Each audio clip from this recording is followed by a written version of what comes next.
حسب سابق میں نے کہا، حسب سابق اب تو ظاہر ہے روح رواں ہے اس شو کے، اور ہم یہاں فرق یہ آنے جا رہا ہے کہ ہم روزانہ کی طرح گلشن کا کاروبار جیسے چلتا ہے، حالات حاضرہ روزانہ آتے ہیں، وہ ہم آج نہیں کریں گے، کیونکہ وہ بقول آپ کے گریٹ پبلک ڈیمانڈ، وہ بقول آپ کے اس لیے کہ ہم روزانہ آپ کے سامنے سوال رکھتے ہیں، لیکن کرنٹ افیئرس کی بھرمار کی وجہ سے لوگ اگنور ہو جاتے ہیں، اور یہ ہم کسی صورت افورڈ نہیں کر سکتے کہ وہ جو لائل ویورز ہیں، آپ کے آڈینس ہے لائل آپ سے، جو آپ سے جاننا چاہتے ہیں آپ کا نقطہ نظر، وہ کسی بھی طرح سے ہم سے خفا ہوں. تو اسی لیے آج کا شو ہم ڈیڈیکیٹ کر رہے ہیں ان کے نام جو آپ کو دیکھتے ہیں اور آپ سے جاننا چاہتے ہیں، جو ان کے ذہنوں میں سوال امڑتے ہیں. آج کا سارا شو جو ہے وہ موقوف ہوگا، وقف ہوگا سیٹھی صاحب کی آڈینس کے لیے اور ان لوگوں کے لیے جنہوں نے اپنے سوالات بھیجے.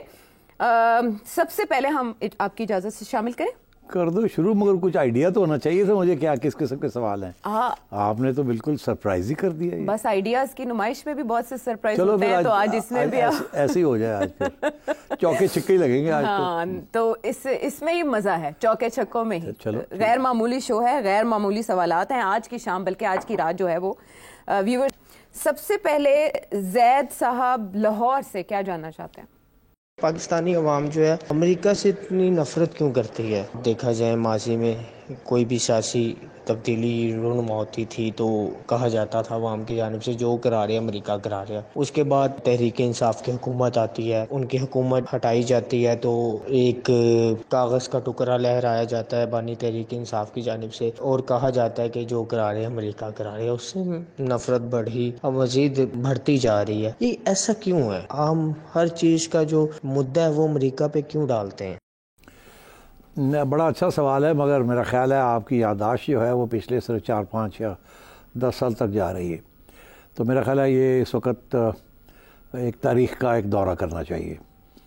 پھر جا کے سمجھ آئے گی کہ یہ کیسے ہوا کہ ایک عوام، ایک قوم، ایک ملک جو کہ فدا تھا امریکہ کے اوپر، اس کا الائے تھا، موسٹ فیورڈ الائے ایک زمانے میں، وہ کیسے اینٹی امریکہ ہوا، from being very pro America to being very anti America. اب اس پہ تو کتابیں لکھی گئی ہیں. صرف یہ نہیں کہ why do Pakistanis hate America, مگر why does the post colonial world in general hate America. ایک پوری کتاب ہے اس کے اوپر، it's called why do they hate us, why do they hate U S.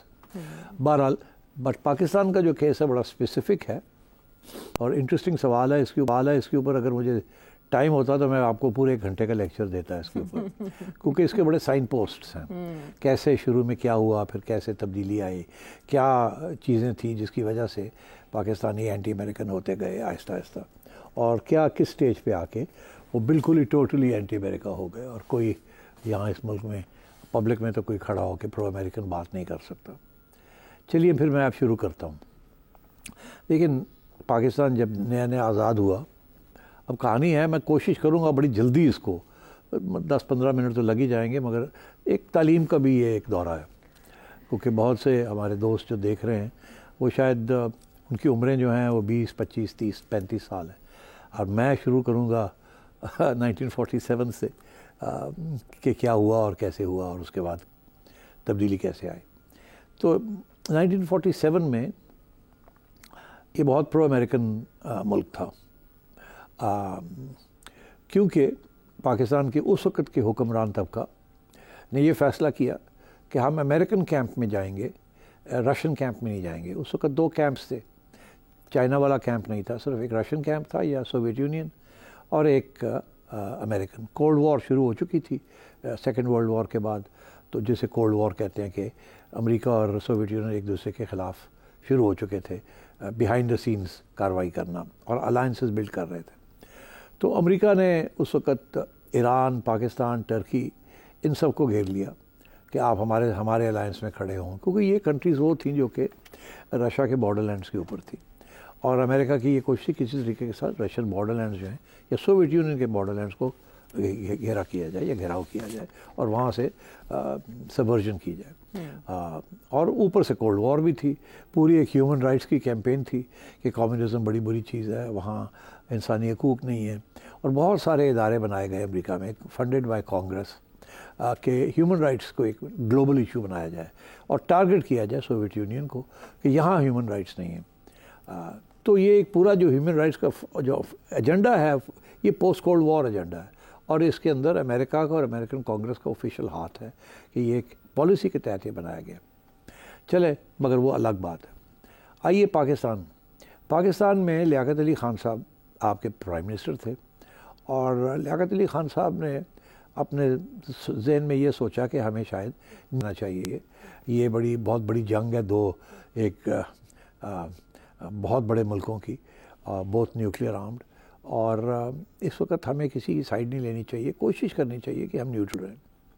تو انہوں نے فیصلہ کیا کہ میں سوویت یونین کا ایک دورہ کرتا ہوں اور اس کے بعد میں امریکہ کا دورہ کرتا ہوں. مگر دلچسپ بات یہ ہے کہ انہوں نے رشیا کا دورہ ملتوی کر دیا اور فیصلہ یہ کیا کہ پہلے میں امریکہ جاؤں گا، حالانکہ پہلے فیصلہ یہ ہوا تھا کہ وہ روس جائیں گے. تو خیر وہ بیوروکریسی جو اس وقت کی تھی ویسٹرن ایجوکیٹڈ، انہوں نے کہا کہ نہیں آپ امریکہ جائیں. تو خیر یہ پھر امریکہ گئے، اور جو وہاں جو باتیں ہوئیں وہ ایک کتاب ہے، اور اس کو اگر آپ کو مل جائے کسی وقت تو پڑھ لیجئے گا. وہ پوری تاریخ ہے of the American role in Pakistan from 1947 till 1958. وہ بڑے فارمیٹیو ایئرس تھے کہ کس طریقے سے پاکستان حکومت کو پرسویڈ کیا گیا کہ آپ امریکن کیمپ میں جائیں اور آپ رشین کیمپ میں نہ جائیں. اور جیسے ہی آپ امریکن کیمپ میں گئے تو امریکہ نے آپ کو بہت سی امداد دینی شروع کر دی، اور آپ کی فوج کو اس کے جو سارے ہتھیار تھے اس کو ریپلینش کرنا شروع کر دیا، ان کو ری آرم کرنا شروع کر دیا. اور کیونکہ بھولیے گا مت کہ ابھی حال ہی میں کشمیر کے اوپر جنگ چھڑ چکی تھی، اور پاکستان کی افواج کو ہتھیار کی بھی ضرورت تھی، کیونکہ جب پارٹیشن ہوئی تو انڈیا نے بہت سی چیزیں جو ہمارے حق میں آتی تھیں وہ نہیں دیں. تو ہمیں سخت ضرورت تھی ہماری فوج کو for weapons and modern weapons, especially tanks. تو America was the only country ready to do that, and in return وہ چاہتے تھے کہ انہوں نے کچھ نئے ڈیفنس پیکٹس بنائے تھے، اور آپ کو اس کے اندر اس سگنیچر لے کے کہ آپ ہمارے ڈیفنس پیکٹس کا حصہ ہوں گے اگینسٹ کمیونزم. اور جو آپ کو ہتھیار بھی دیے وہ اس کے ساتھ کنڈیشن یہ اٹیچ کی کہ یہ ہتھیار کمیونزم کے خلاف استعمال ہوں گے، امریکہ یا امریکن ایلائز کے خلاف کبھی نہیں استعمال ہو سکتے. اور یہ صرف سوویت یونین کے خلاف یا کمیونزم کے خلاف ان ہتھیار کو دیا جا رہا ہے، تاکہ آپ اپنے آپ کو کمیونزم سے محفوظ رکھیں. تو یہ دس واز اٹ. تو اس میں اگلے 5-6 سال میں سینٹرل ڈیفنس پیکٹ، سیٹو بغداد پیکٹ، یہ سارے 3-4 اس قسم کے ڈیفنس پیکٹس بنے، جس کے اندر امریکہ نے مختلف لوگوں کو گھیرا اور سائن کیے کانٹریکٹس اور ان کو امداد دینی شروع کی. تو پہلے دن سے یو بیکیم ڈیپینڈنٹ آن امریکہ.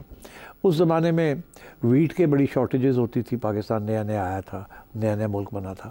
تو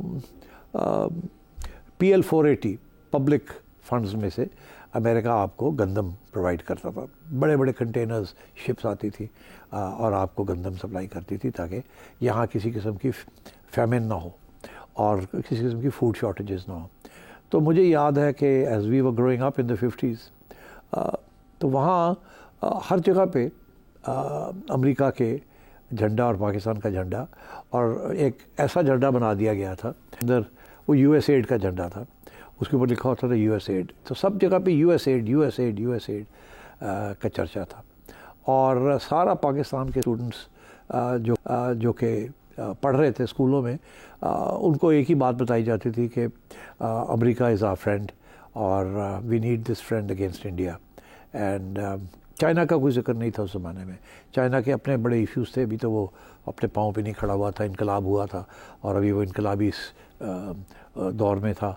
دے were in no position to help any one.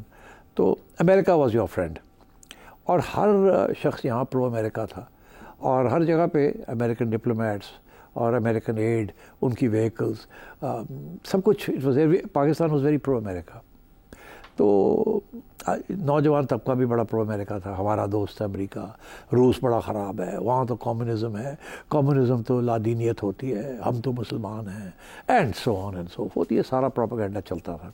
اور کمیونسٹ پارٹی جو تھی پاکستان کی، اس کو بین کر دیا تھا. امریکہ نے کہا تھا اس کو بین کریں، تو کمیونسٹ پارٹی کو بین کر دیا، لیفٹسٹ کو جیلوں میں ڈالنا شروع ہو گیا. اور اس کے بعد ایک کو ہو گیا یہاں 1958 میں.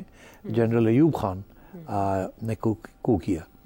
اور جنرل ایوب خان کی کتاب ہے فرینڈز ناٹ ماسٹرز. مطلب ہے کہ ہم آپ کے دوست ہیں, ہمارا غلام اور ماسٹر کا ریلیشن شپ نہیں ہونی چاہیے. مگر اس وقت بھی کھٹک ہو رہی تھی کہ یار یہ تھوڑا زیادہ ہی ماسٹر بنتے جا رہے ہیں. تو ایوب خان صاحب نے امریکہ کا دورہ کیا اور بہت زبردست ان کو ریسیپشن ملی, کانگریس میں بھی, ہر جگہ پہ بھی. اس وقت نہ یہ کوئی خاص کانسٹیٹیوشن تھی, نہ کوئی عدالتیں تھیں, نہ کوئی انڈیپینڈنٹ جوڈیشری تھی, کوئی سول سوسائٹی نہیں تھی, کوئی کچھ نہیں تھا. تو so that was the pro-America decade, and that continued into the 1960s. Ayub Khan کی decade of development. Harvard university سے اکانومسٹس آئے, انہوں نے پاکستان کے 5 ایئر پلانز بنائے, اور ساری جو ڈیولپمنٹ ہوئی ان پاکستان وہ ہارورڈ یونیورسٹی کے اکانومسٹ سے پلاننگ کمیشن آف پاکستان کے ساتھ مل کے وہ ڈیولپمنٹ ہوئی, اور کافی تیزی کے ساتھ ڈیولپمنٹ ہوئی. بہت پیسہ آ رہا تھا امریکہ سے, کوئی خاص ٹیکس کلیکشن ہو نہیں رہی تھی, پیسہ باہر سے آ رہا تھا, ڈیولپمنٹ ہو رہی تھی, انڈسٹریز لگ رہی تھیں, اور ساری مشینری جو تھی, سب کچھ جو تھا وہ امریکہ سے امپورٹ ہو رہا تھا. آپ کو امریکن مشینری کے اوپر ڈپینڈنسی آپ کو بنا دی گئی, ادھر آپ کے ہتھیاروں کے اوپر آپ یو بیکیم ڈپینڈنٹ آن امریکہ. اور آپ مزے لے رہے تھے, آپ کی رولنگ کلاس مزے لے رہی تھی. بیوروکریٹس اور فوجی یہ لنڈن اور UK اور امریکہ جاتے تھے اپنی ٹریننگ کے لیے, اور ٹھیک ٹھاک ٹریننگ پروگرامز ہوتے تھے. اور ظاہر ہے پھر جب واپس آتے تھے they were all very pro America یا pro West. تو یہ 1960s تک چلا. مگر 1960s میں پھر ایک اسٹوڈنٹ موومنٹ شروع ہوئی, کیونکہ اس کے دوران اسٹوڈنٹس جو تھے یونیورسٹیز کے اندر وہ ریڈیکلائز ہونا شروع ہو گئے. اور ریڈیکلائزیشن 1950s میں شروع اس طریقے سے ہوئی کہ برطانیہ نے سویز کنال ایجپٹ میں سیز کر لی, جو کہ ایجپشن پراپرٹی تھی. تو ایجپٹ کا جو اس وقت کا لیڈر تھا وہ کرنل ناصر, تو انہوں نے ریزسٹ کیا, انہوں نے کہا کہ ہم لڑیں گے, اور انہوں نے سوئز کنال سیز کر لی. وہ برطانیہ کے کنٹرول میں تھی, تو ایجپشن فورسز ٹوک اوور دا سوئز کنال, اور جس کی وجہ سے امریکہ اور برطانیہ یہ سارے جو تھے یہ بیکیم اینٹی ناصر. اینڈ یہاں ناصر کے سپورٹ کے اندر اسٹوڈنٹس نے ڈیمونسٹریشنز کرنی شروع کر دی. ان ڈیمونسٹریشنز کے اندر پنجاب یونیورسٹی اور گورنمنٹ کالج اور اس قسم کے ادارے, یہاں کے Islamia college, they were in the lead of those demonstrations. Islamabad تو اس وقت ابھی بنا بھی نہیں تھا, اور بن رہا تھا, ابھی نیا ٹرانسفر ہو رہی تھی, کراچی کیپٹل تھا تو ٹرانسفر ہو رہے تھے. تو یہ ایک ڈیمونسٹریشن شروع ہو گئے. وہ پھر پنڈی تک پہنچ گئے, کیونکہ اسلام آباد تھا نہیں, پنڈی میں تھا سارا کچھ.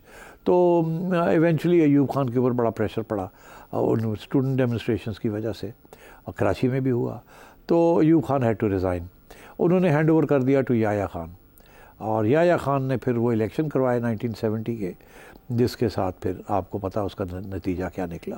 مگر جو پوائنٹ میں بنانا چاہ رہا تھا یہ کہ وہ جو ڈیکیڈ آف ڈیولپمنٹ تھی, یہ جو ہارورڈ والوں نے جو آپ کو ٹریننگ دی تھی, آپ کے پلاننگ کمیشن کے لوگوں کو, جن لوگوں نے پھر, اور فائنانس منسٹری کو, اس میں بڑی ان ایون ڈیولپمنٹ تھی. امیر بہت امیر ہو گئے, غریب غریب ہی رہے. سڑکوں پہ آپ جاتے تھے تو بلڈنگز آ رہی تھی, فیکٹریز لگ رہی تھیں, مگر غریبوں کا حال بہتر نہیں ہو رہا تھا, اور ادھر امیر امیر ہوتے جا رہے تھے. تو پھر ایک نیا موومنٹ شروع ہوا جسے وہ کہتے ہیں اگینسٹ دا 22 فیملیز. اس وقت یہ بات بنی کہ اس پاکستان کا جو حکمران طبقہ ہے اس میں 22 فیملیز. وہ جو اس وقت کے ایک چیف اکانومسٹ تھے جو کیمبرج یونیورسٹی سے پڑھ کے آئے تھے, جن کا نام تھا ڈاکٹر محبوب الحق, وہ پلاننگ کمیشن کے ہیڈ تھے. تو انہوں نے یہ کہا کہ یہ تو بڑی ان ایون ڈیولپمنٹ ہے, اور اس کے اندر تو 22 فیملیز جو ہے وہ سب کچھ کھا پی گئی ہیں, تو اس کا تو فروٹس جو ہے وہ نیچے ٹرکل ڈاؤن نہیں ہوئے. ایک پہلو. دوسرا پہلو ایک اور بھی تھا, وہ یہ پہلو تھا کہ ایسٹ پاکستان کے اندر ایک سوچ پیدا ہونی شروع ہو گئی کہ ویسٹ پاکستان کھا گیا سب کچھ, اور سارا جو فارن ایکسچینج ارننگ جو ہوتی تھی اس وقت وہ جھوٹ سے ہوتی تھی جو ایسٹ پاکستان ایکسپورٹ کرتا تھا, وہ ساری ارننگز ویسٹ پاکستان میں آ جاتی تھی. ڈیولپمنٹ ساری ویسٹ پاکستان میں ہو رہی تھی, ایسٹ پاکستان میں ہو نہیں رہی تھی. تو وہاں ایک سینٹیمنٹ, ایک ایموشن, ایک نیشنلزم ابھرنی شروع ہوئی کہ ایک یہ کہ یہ فوجی حکمران یہ ٹھیک نہیں ہے اور جمہوریت ہونی چاہیے, اور دوسرا یہ کہ یہ جو ٹرانسفر آف ریسورسز ہو رہا ہے from East Pakistan to West Pakistan, this is not good. اور ایوب خان آپ کو یاد ہونا چاہیے، یا میں یاد دلا دیتا ہوں کہ جو فیڈرل کانسٹیٹیوشن 1956 کی تھی وہ فیڈرل تھی، جس کے اندر 4 پروونسز ویسٹ پاکستان، ایک ایسٹ پاکستان تھی۔